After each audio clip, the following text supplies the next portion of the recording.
What's up, my beautiful people? Today is January 30th, and this is your weekend energy report. All right. Don't forget, guess the background and get a free reading with me. Just an update on some things. Of course, today is the first day of Mercury retrograde. Now, of course, that is, especially in Aquarius, it's Aquarius rules technology. We can definitely expect some technology glitches and some things to be happening. Not to mention with all the, unpredictable stuff going on in the world. So my website is running into a few hiccups. So it's going to be taking a little bit longer than February 1st. So as soon as it is, as soon as I know when it's going to be ready, I will let you guys know. But that is definitely coming. You can still go there to order readings and coaching, and to download my free ebook, and to join the bomb ass opportunity community. Okay, you download my free ebook to get on the mailing list to go to check out the opportunity community. I send out weekly emails with all the Zoom info, and you can check that out. All right, so we have a yod today. So not only is today the day of Mercury retrograde, which whenever a planet is stationed to go direct or retrograde is when the energy is the strongest. So you can expect this weekend to be a little confusing, maybe a little unexpected hiccups, maybe some things like communication that just like U-turn, what the hell just happened, right? We also have a yod today, and the yod is between Chiron. There's a sextile between Saturn and Chiron that is basically hanging out the whole year, but they are exact right now. Okay, that is huge, and they are both quincunxing the moon in Virgo. So this weekend is really about getting vulnerable emotionally and getting a new set point. This is like deciding that we are not going to lie to ourselves anymore, right? Like we're looking at what we desire and what we want in our life, and be like, fuck this. Okay, I reset. I'm done.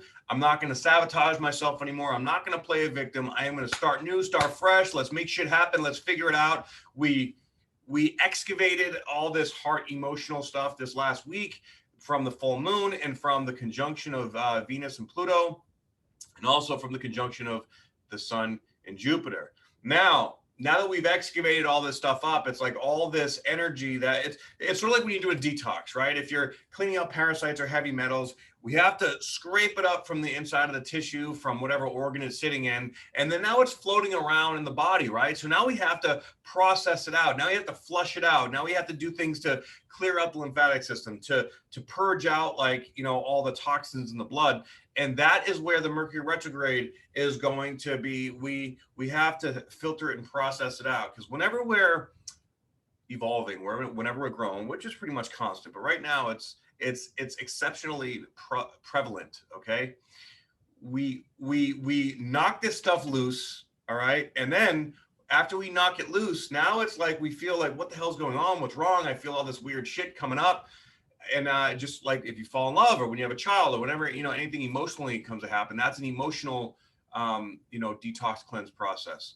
And so it knocks up all this emotional stuff. Maybe we're getting our head, maybe we don't know what's going on. And then Mercury goes and conjuncts the sun, conjuncts Jupiter, and conjuncts Venus. And that is assessing, but assessment through the mind into the heart, and learning how to connect at a deeper level, the mind and the heart process, to bring these things into a culminative energy, to align at a deeper level, so that we trust our intuition more, so that we understand where we're going more in these different ways, learning how to receive, learning what we really want with abundance and money, learning what we want our spirit to feel, learning what we're really good at and building on that, and then also identifying and acknowledging our weaknesses, and seeking out help and support with our weaknesses, so that we can even the playing field. All right, we're really, in order to be able to optimize who we are, optimization is essentially balance, right? We try to push it too far in one direction, it brings us out of balance.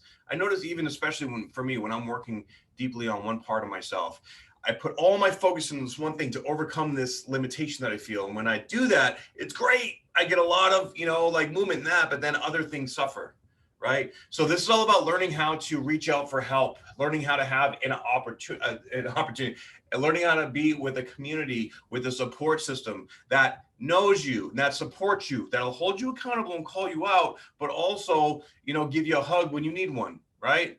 This is true vulnerable support.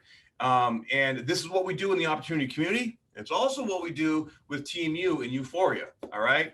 We're breakthrough kings and queens, baby. That's how we roll. So this weekend is sort of like a jumpstart into this reconfiguring or going over this cerebral process in our mind and looking at what's important, what's not, where do I want to put my energy, where do I want to stop putting my energy, and how do I decode the weaknesses, and how do I stand in my strengths without getting attached to either. All right, with being in the middle, because look, we don't want to get attached to our strengths because then we get arrogant and then we get carried away and certain things, and then usually when we focus too much on our strengths, we avoid our weaknesses, right? So we don't want to avoid our weaknesses. We want to stand humble in our strengths and stand willing to receive support and when we're not so strong. All right. So then tomorrow, we have the moon that's going to be opposing Neptune.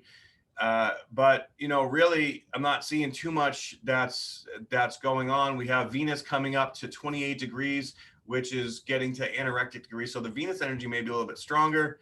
And but we still have this these squares going on between Uranus, Mars, and Saturn, and even Mars and Jupiter are kind of traveling at a similar degree. We do have the sun exactly square to Mars tomorrow. And this can be a little bit of frustration, or it could be a lot of frustration, actually, if we're trying to push too hard, because of this fixed, Aquarius is a fixed air sign. That's fixed mental cerebral activity. So we have to really put ourselves in check with our belief systems, with our thought processes. On one hand, it's like this is giving us the impetus to go. Like we focus on something, we know we want to make something happen, we go forward and we make it happen. We just bam. But it can also make us stubborn. It can also make us like, tunnel vision, where we're like barreling through like a bull in a china shop. And if we don't slow down and look around, we can miss things, or we can sort of self-sabotage. All right. So we do want to be careful with that. When the moon is opposed to Neptune, that is like everything around it. It's synchronicities and signs are all over the place, but they can be a little mysterious, especially because Neptune is still, loosely square the nodes. They're moving apart now, but there's still like a little bit of smoke screen there, and we may still get pulled into certain things that distract us.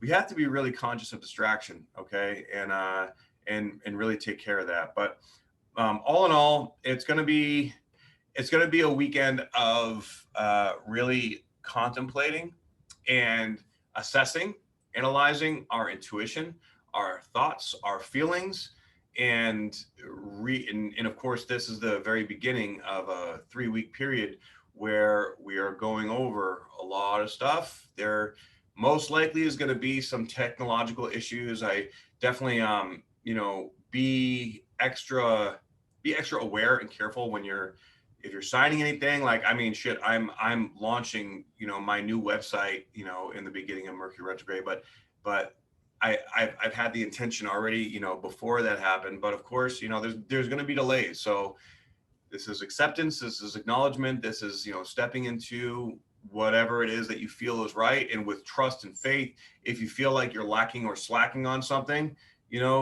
step into it with discipline and determination, but really support. The Aquarian energy is also about support. It's about being the humanitarian. It's about wanting to help people, but we have to help ourselves before we help others, right? So, step into that support. If you're looking for a great community or a great group of people to connect with and to be a support system, check out the opportunity community. Check out Uforia. Let's work together. Let's help. Let's learn about health and wellness and abundance, energetically and materially. Okay. I always love talking and teaching about nutrition, about the fundamentals of mind, body, and spirit. You guys can download my ebook, which is Decrypting the Language of the Human Body, which is talking all about the connection between my body and spirit. All right. I hope you guys have a wonderful weekend, and I will see y'all on the next report. Peace out. Aho.